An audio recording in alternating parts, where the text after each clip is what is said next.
დღევანდელი შეკრება გაიმართა მერაბ კოსტავას ეზოში. ტრადიციული ეროვნული ტრადიციების მქონე ადგილი არის აქ. აქ შეიკრიბნენ ზვიადის და კანონიერი ხელისუფლების მომხრე ეროვნული მოძრაობის წევრები, გარდა ამისა კიდევ ზოგიერთი ახალგაზრდა, ახალი შემოერთებულები, კიდევ სხვა საზოგადო მოღვაწეებიც და დღეს ანონსებენ ისე რომ 24 სექტემბერს გაიმართება რუსთაველის მეტროსთან აქცია. 24 სექტემბერს მოგეხსენებათ ზვიად გამსახურდია ჩამოვიდა საქართველოში იმისთვის, რათა საქართველოს გაეთავისუფლებია პუტჩისგან და პუტჩს მიყოლილი კოლონიური ძალებისაგან. ფაქტიურად ჩვენ 24 სექტემბერი იწყება კოლონიურობის წინააღმდეგ ბრძოლა. საქართველოს იწყებს კოლონიალიზმის წინააღმდეგ ბრძოლას. ეს უკვე შემდეგი ეტაპი არის. ანუ პირველი ეტაპი იყო საბჭოთა კავშირის იმპერიის წინააღმდეგ ბრძოლა, როდესაც განთავისუფლდა მერაბ კოსტავასა და ზვიად გამსახურდიას აქტიური მონაწილეობით და სხვა ეროვნული მოღვაწეების მონაწილეობითაც დაუკარგავთ მათ გარკვეულღაც. ხოლო 24 სექტემბრიდან იწყება კოლონიალიზმის წინააღმდეგ ბრძოლა და დღევანდელი ჩათვლით ჩვენ ვართ კოლონია. ჩვენ არანაირი თავისუფლება არ აქვს არც ვალუტის თვალსაზრისით, არც უშიშროების თვალსაზრისით, არც არჩევნების თვალსაზრისით ხომ მით უმეტეს. კანონმდებლობის თვალსაზრისით წმინდა კოლონიური კანონმდებლობა არის. და ეს არის ძალიან ცუდი რეჟიმი კოლონიალიზმი იმ თვალსაზრისით, რომ ქართველი ხალხი ვერ ახერხებს თავისი ინტერესების განხორციელებას. ყველანი ხედავთ, ხო, რა ხელობსკული არის ხალხსა და ხელისუფლებას და კიდაც ვის ოპოზიცია ერთ ხარეს არის და მეორე ხარეს ხალხი არის. და თავარი პრობლემა სწორედ ეს არის, რომ ჩვენ ვერ ვახერხებთ ჩვენი საზოგადოების მოწესრიგებას, იმიტომ რომ ჩვენი ჩვეულებითი სამართლიდან არ ამოვდივართ, ჩვენი ურთიერთობებიდან არ ამოვდივართ და ვიღებთ უცხო ქვეყნებიდან კანონებს გადმოწერენ, დაამტკიცებენ, არის შესაბამისობაში ჩვენ ცხოვრებასთან, არ არის შესაბამისობაში, მაგას არავინ არ კითხულობს. მე ვენეციის კომისიას გაუგზავნიან, თუ იქიდან დაამტკიცებენ, ესე იგი კარგი ყოფილა. და სინამდვილეში ვენეციის კომისიის დამტკიცებული არის უდიდესი უმრავლესობა მნიშვნელოვანი კანონმდებლობისა, მათ შორის ადგილობრივი თვითმმართველობების შესახებ კანონი, რომელიც ძალიან ძალიან პრობლემატური კანონია, ფაქტიურად გააუქმეს ამ კანონით. პირდაპირ წერია კიდევაც, რომ ერთ სოფელს არ აქვს უფლება იყოს თვითმმართველი. ეს არის არნახული დარღვევა დემოკრატიისა, დემოკრატია იწყება თვითმმართველობიდან. და სოფლის მიწები წაართვეს ამით სოფლის მიწები და გადაეტანეს ეკონომიკის სამინისტროს ბალანსზე და იქიდან მერე ყიდიან უცხოელებზე. შემდეგ კორუფციული გზით სასოფლო დანიშნულების მიწას უცვლიან სტატუსს და არაბებზე და ჯიჰადის მუსულმანებზე ყიდიან და მეორე მხრიდან ასეთ ჯიჰადის მუსულმანებს ასახლებენ საქართველოში ასობით 1000 და ქართველებს ართმევენ სამუშაო ადგილებს, მათ ადგილას ამუშავებენ ამ ხალხს, კიდე პლუს დახმარებას აძლევენ, საცხოვრებლით უზრუნველყოფენ და ქართველები იძულებულები არიან რომ გაიქცეს საქართველოსთან. ეს არის გენოციდი. რა არის თქვენი სამომავლო გეგმები რომ? ამას სამართლებრივ დასკვნას გავაკეთებ, რომ ეს არის გენოციდი. ხალხი აიძულო რომ დატოვოს ქვეყანა და მისად სხვა სასახლეები. ეს არის გენოციდი, რომის სტატუსის მიხედვით. ჩვენი გეგმა არის სწორედ ის, რომ მოხდეს ხალხის მობილიზება, ხალხმა გამოხატოს თავისი ნება და ხალხმა მოახდინოს თავისი ნებით ხელისუფლების შექმნა. კოლონიური ხელისუფლება და კოლონიური ოპოზიცია უნდა მოშორდეს, იმიტომ რომ შეუძლებელია ვერ იგუებს ვერან. ამიტომაც არის რომ ქართველებს ასახლებენ აქედან და მუსულმანები შემოყავთ, იმიტომ რომ ქართველი ხალხი 30 წელია, 35 წელია არ ეგუება. არც ერთ ხელისუფლებას ფაქტიურად არის დაუმორჩილებლობა აქვს ქართველ ხალხს. არც არჩევნებში არ მოდის, დაახლოებით 40% მიდის ხოლმე და 40%-ის 20% არის ხოლმე მართველი პარტიის და სადღაც 10% არის ხოლმე ფულით, დაწესაობით, რაღაცით ოპოზიციური პარტიების.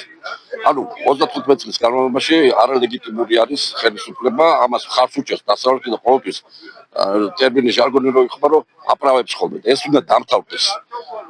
ეს შეუძლებელია და თუ არ მიყვებიან კანონზომიერ დინებას ხელისუფლება აუცილებლად გარდაუვალი არის ბახტრიონი და გარდაუვალი არის სისხლისღვრა. იმიტომ რომ ეს ჯიჰადისტები შემოყავთ, მათ ეს რა ხალხია იცით? იმაში ერაყში, სირიაში ქრისტიანებს თავებს რო ატირდნენ, ეს ის ხალხია. ეს რა თქმა უნდა ესენი რომ დასახლებიან ეს დაახლოებით ეხლა თანაბრად არის არა ქართველი და ქართველი დღეს უკვე საქართველოში.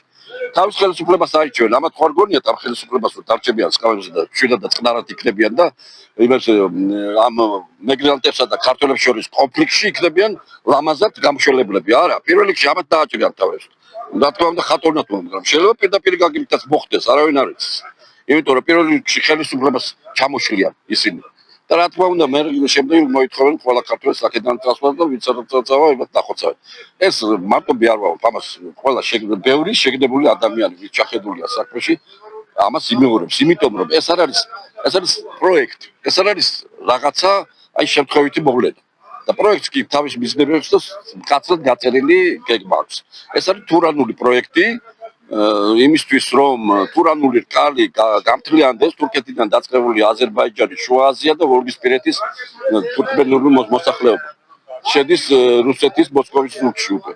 და ზურგს უშლის იქნელი რიგი საწარმოები, საბადოები არის.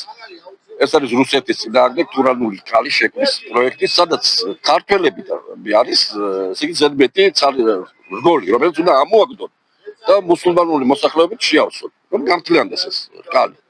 ეს პროექტი დიდი ხანია რაც მუშავდება, თურქეთმა თავისი ძალით ვერ აწია და მას ახლა უკან უდგას ბრიტანეთი, ცნობილი არის ერდოღანის კავშირები ბრიტანეთის სპეცსამსახურებთან, მათ გადაარჩინეს საბოლოოდ ერდოღანი მათ შეუნარჩუნეს ხელისუფლება. ერთი კითხვაც თუ შეიძლება, როგორ ხედავთ თქვენ მაგალითად აი აფხაზეთისა და სამაჩაბლოს დაბრუნებას, ანუ რა პროცესებია საჭირო იმისთვის, რომ ეს ამ მოლაპარაკებამდე და დადების პასუხამდე მივიდეთ. გასაგები. აუცილებლად საქართველოში უნდა მოვიდეს ხალხის ხელისუფლება. სხვანაირად ვერც ერთი საკითხი ვერ გადაწყდება, იმიტომ რომ ვინ ვისთან უნდა მოილაპარაკოს. რა აზრი აქვს ეხლა რუსეთის მიერ ოკუპირებულია, აკონტროლებს რუსეთი. მაგრამ რუსეთისთვის რა ინტერესი აქვს მოელაპარაკოს საქართველოს ხელისუფლებას, რომელიც არის მარიონეტი. და ისედაც რა ზეწოლას რო გააკეთებს, რა საიქენაც შემოარტყავენ, იქით შეძბურდება. და მომლაპარაკებელი მხოლოდ არის ქართველი ხალხი. სანამ ვართ აქ და სანამ კიდევ შეგიძლია რომ გადავარჩინოთ ჩვენი შთამომავლობა, ჩვენი მომავალი და აქ დავრჩეთ როგორც მოსახლეობა. სანამ კიდევ შეგიძლია. აი ძალიან გადამწყვეტ კრიტიკულ სიტუაციაში ვართ. ჩვენ თუ შევძლებთ ხელისუფლებაში ქართველი ხალხის მოყვანას, ქართველი ხალხი ძალიან კარგად დაალაგებს ურთიერთობას ოსებთანაც, აფხაზებთანაც და ვიტყვი ერთ რამეს, რომ ის ოსები, რომელზეც ლაპარაკი ხომ საქართველოში მცხოვრებიც და ორჯონიკიძეში, ვლადიკავკაზში მცხოვრებიც გენეტიურად არიან ქართველები, ერთ-ერთზე ჰაპლოჯგუფები აქვთ ქართული. საქმე ეს არის, რომ ესენი არიან დვალები, ქართველები, გაოსებული, ანუ ენით ოსურ ენაზე და ცნობიერებაზე გადასულები. მათი შემორიგება, როგორც 2x4 ისე თავისუფლად შეიძლება. ისინი არა, საერთოდ ესენი რა ქვია. ოსები თავისი გენეტიური წარმომავლობით არიან მონღოლოიდები. უფრო ჩრდილოეთში რო გადახვიდეთ ბარისკენ, ბარის ოსები არიან მონღოლოიდები, ყრიმალები, წამოყოლწეული და ესე მთელი სახედა. ორჯონიკიძეში რო გახვიდეთ, ვლადიკავკაზში ქართველები არიან, რო შეხედათ ერთ-ერთს არავინ არა. აფხაზებიც ასევე, აფხაზები არიან ქართველები და აფსუები, მცირე ნაწილი არის ჩვენი მონათესავე ჩრდილოეთიდან გადმოსული ხალხი. ადიღეელები, რომლებისთვისაც ძალიან დიდი საქმე გვაქვს ჩვენ გაკეთებული, როდესაც პარლამენტმა აღიარა გენოციდი მათ წინააღმდეგ რუსეთს. ასე რომ, როდესაც საქართველოს მართველი იქნება ქართველი ხალხი, ეს პრობლემები ძალიან ადვილად მოგვარდება. რუსეთიც, თქვათ, იმ პერიოდისთვის რომც არ იყოს დაშლილი, თქვათ, ანუ ეგ კიდე არავის არა, ჩვენზე ნამდვილად არაა დამოკიდებული. ეგ დიდ მოთამაშეებზეა დამოკიდებული, ხო? გაძლებს, არ გაძლებს, დაიშლება, არ დაიშლება, შეინარჩუნებენ, არ შეინარჩუნებენ. ჩვენ არ ვიცით რა თამაშები მოდის, რა მოდი რეალურად, რეალებული ლისტები ვიყოთ. ყველა შემთხვევაში, როდესაც თუ ჩვენ დაიქნება ეროვნული ხელისუფლება, რუსეთიც იძულებული გახდება, რომ რეალ პოლიტიკა გაატაროს ჩვენთან მიმართებაში და მივიდეს იმ დასკვნამდე აღიაროს ის რეალობა, რომ აფხაზეთი და სამაჩაბლო არის ჩვენი სასიცოცხლო სივრცე. თუ ჩვენ როგორც ერი და როგორც სუბიექტი ამოქმედებით, მაშინ ჩვენ სასიცოცხლო სივრცე გვჭირდება და ყველასთვის გასაგებია, რომ ამის გარეშე ქართველი არ გაჩერდება. შეუძლებელია. ან უნდა არსებობდეს და თავის სივრცეში, ან თუ განადგურდება ქართველი, მაშინ ნუ ახლა ის სივრცის რაობაც უკვე აზრს კარგავს. როგორ რას ფიქრობთ იმ თანხებ ანუ დაკავშირებით რაც მაგალითად აი რო ავიღოთ მაგალითად პენსიონერი იღებს თანხას და შემდეგ ძირს უმატებენ, პროცენტებს უმატებენ და არაბერა და ვერ ფარავს პენსიონერი ამ ყველაფერს. რაშია შველა, რაშია საქმე, მე მათ საკითხზე ცხადია შემიძლია რომ გიპასუხოთ და თქვენ ახლა არ აკეთებთ სწორად. თქვენ უნდა გეთქვათ რომ წინასწარ რო გამოაქვს წინასწარ რო გამოაქვს ეს ამას აქვს კრედიტის ფორმა და მე ძირია თუ თავანია თუ ისია მოკლედ ეს არის კრედიტი მე. მეორე საკითხია რომ იმხელა სარგებელი ქვია ქართულად თქვენ რო პროცენტზე წაკითხით პროცენტი კი არ არის მაგრამ ჯანდაბას სარგებელი ქვია მაგრამ პროცენტზე ეძახიან ხო და ეს პროცენტი არის ძალიან მაღალი უნამუსოდ მაღალია მაგრამ ეხლა ჩვენ ისეთი საკითხები გვაქვს გადასაწყვეტი ჩვენს ერს ჩვენი ერი დღეს ჩვენ დგევართ ყოფნა არ ყოფნის ვარზე სულ 5-6 წელიწადი გავადოთ დღეს ჩვენ თუ აზზე არ მოვედით და ჩვენ დღეს თუ არ დავიწყეთ ესე იგი იმის კეთება რის გარეშეც ეს ჩვენი ერი აუცილებლად დაიღუპება 6 წლის შემდეგ უკვე გვიან იქნება უკვე ჩვენ ვეღარ შემოვაბრუნებთ პროცესებს ხო და ეს ყველაფერი ამ აქედან გამომსავალი ბევრს გონია რომ დევს იმაში რომ ვიღაცას გამომორჩილებლობა გამოუცხადოთ ვიღაცის რაღაცა გავაპროტესტოთ ეს არის უარყოფითი ქმედებები უარის რაღაცაზე უარის თქმის ხერხები მაგრამ ჩვენ გვჭირდება შენება უნდა ავაშენოთ ჩვენი ცხოვრება ჩვენ თვითონ თუ არ ავაშენეთ არა წინააღმდეგ შემთხვევაში ესე იგი სხვები რას ააშენებენ სხვები რო ააშენებენ თავისთვის ააშენებენ და ჩვენ არ მოგეწონება და ჩვენი ესე იგი ყველა ხელისუფლება ვინც კი აქამდე ყოფილა ცხადია პირველ ხელისუფლებას არ გულისხმობ გალმაგეთის ხელისუფლებას იმის შემდეგ იყო ის ყველა იყო პრაქტიკულად სხვა ქვეყნების ინტერესების მიხედვით მუშაობდა. სხვის სამსახურში იყო ყველა. ქართულ ხალხს თავისი ეროვნული ინტერესების მიხედვით არ უმუშავია, არც მთავრობა აურჩევია, არც ხელისუფლება აურჩევია, არც პროგრამა დაუწერია. არასოდეს ეს არ მოხდა. მე ვამბობ ელემენტარულ რაღაცას. ჩვენ ეხლა მაინც გავაკეთოთ, მეტი დრო აღარ არის, ვერ გადავრჩებით. საერთოდ მოვისწრებით, საერთოდ აღვიგებით მიწისაგან პირისა.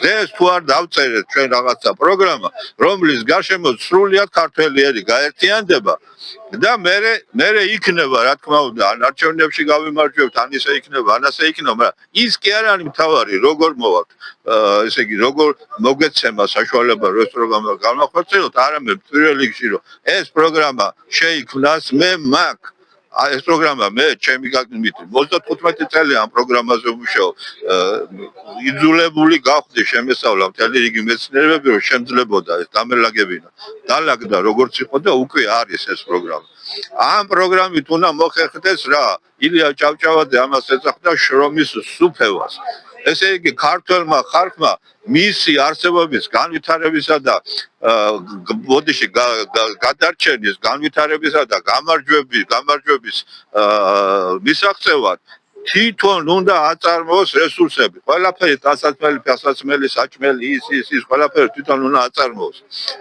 და თვითონ უნდა აწარმოოს ეს ნიშნავს რომ უნდა იყოს ესე იგი ფაბრიკა ქარხანა ის უნდა იყოს დასაქმება და ეს დასაქმება როცა იქნება და ღირსეული ხელფასი იქნება ხალხს ჩვენი ხალხი აღარ გაიქცევა უცხოეთში აღარ მიატოვებს საქართველოს როგორც უბედურების ზონას და პირიქით აქ რო იქნება ნორმალური ღირსეული ცხოვრება ჩვენი ემიგრანტებიც ჩამოვლენ და ჩვენ შიგნიდან გავძლიერდებით მაგრამ ამისათვის საჭირო არის ძალიან სწორი ზედმიწევნის სწორი პროგრამა მე მაქვს ეს პროგრამა მაგრამ მე არ ვიცახი რომ ეს საბოლოო კი ბატონო ნებისმიერთან ერთად ვისაც სურვილი აქვს ვისაც უნარი აქვს ვისაც შესაბამისი განათლება აქვს განვიხილოთ პუნქტებად განვიხილოთ და დავადგინოთ და მე პროგრამის გარშემო გავერთიანდეთ ჩემი პროგრამის კი არა ჩვენი საერთო პროგრამის გარშემო გავერთიანდეთ და თუ გავერთიანდებით გავიმარჯვებთ ეგ არის ჩვენ აქ დღეს შევიკრიბეთ იმისათვის, რომ აქ მერაპროსტავას ეზოში დიდი ეროვნული გმირის ეზოში 24 სექტემბერს საქართველოს ეროვნული დამოუკიდებლობის კომიტეტი გეგმავთ აქ რუსთაველის სექტან აქციას, მიტინგს, საინფორმაციო მიტინგის ჩატარებას. ეს დღე ისტორიული დღეა ჩვენი ქვეყნის ისტორიაში, უახლოესი ისტორიისათვის. ამ დღეს დევნილობიდან საქართველოს დაბრუნდა საქართველოს კანონიერი პრეზიდენტი, დღემდის პრეზიდენტი ზვიად გამსახურდია და შეუდგა საქართველოს კანონიერი ხელისუფლების აღდგენის პროცესს. მაგრამ სამწუხაროდ და თქვენ იცით იმ პერიოდში 93 წლის 24 სექტემბერი რა პერიოდი იყო მაშინდელ საქართველოში, ეს ის პერიოდი იყო, როდესაც აფხაზეთში მიმდინარეობდა ომი, რუსეთ-საქართველოს ომი და ბატონი ზვიადის ჩამოსვლის მთავარი მიზანი იყო აფხაზეთის გადარჩენა და შენარჩუნება საქართველოსთვის. მაგრამ სამწუხაროდ მოხდა ის, რომ მაშინდელმა ხუნტამ შევარდნაძის მეთაურობით საქართველოს კანონიერი პრეზიდენტის წინააღმდეგ საბრძოლველად მოიწვია პირდაპირ რუსეთის სამხედრო ნაწილები გენერალ ბალტინის მეთაურობით და ბრძოლა კანონიერი ხელისუფლებისათვის იქნა სისხლში ჩახშობილი და შემდგომში მას მოყვა პრეზიდენტ გამსახურდიას ფიზიკური ლიკვიდაციაც.